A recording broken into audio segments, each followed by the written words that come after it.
this is what I am going to be redoing.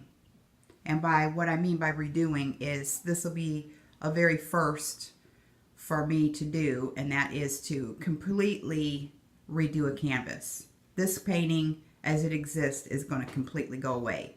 Never done it before. In all of the years I've been painting, never painted over one of my paintings and started over with something completely different. So that will be a first, and you will see it here on YouTube. Project number 2 for the day is finishing this up. This is my panoramic view of the Grand Canyon. It is 98% complete. I have to do some finishing touches on the trees and the foliage here on this ridge. I want to put a few more pebbles down along the walkway here. I've got some already started, but I want to put a few more.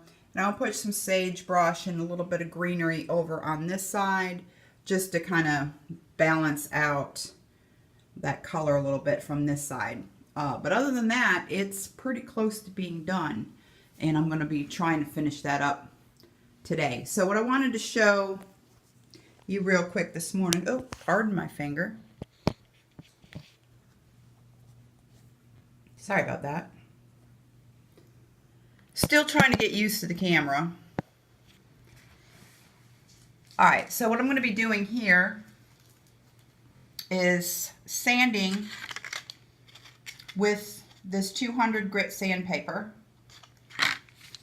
And I've already used this palette knife to take and scrape off all of the high ridge areas. Now you want to be real careful when you do this. You want to always make sure that you keep the knife nice and flat against the canvas. You don't ever want to put the knife in to it hard and dig. You want to keep it nice flat and only use the edge to scrape along. You don't ever want to dig into the canvas, because even though I use a real heavy duty canvas, you can put a hole in it if you're not careful. So you always want to use the flat part of your knife and just drag it across and scrape.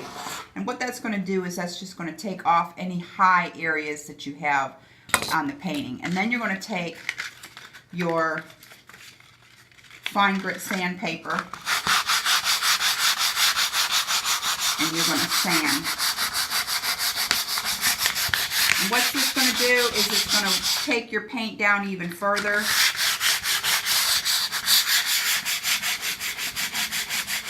And get it nice and smooth.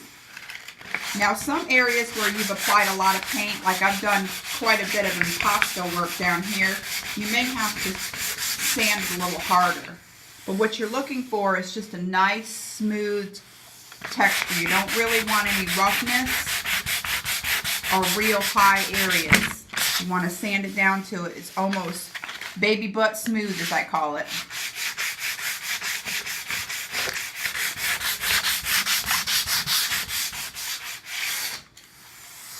And you just keep running your hand across it to feel if you've got any high areas that you need to keep going over.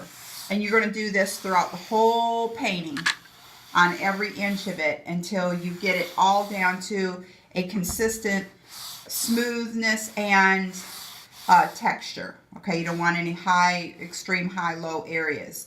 And then I will show you the next step, what we're going to do once we get this all sanded down.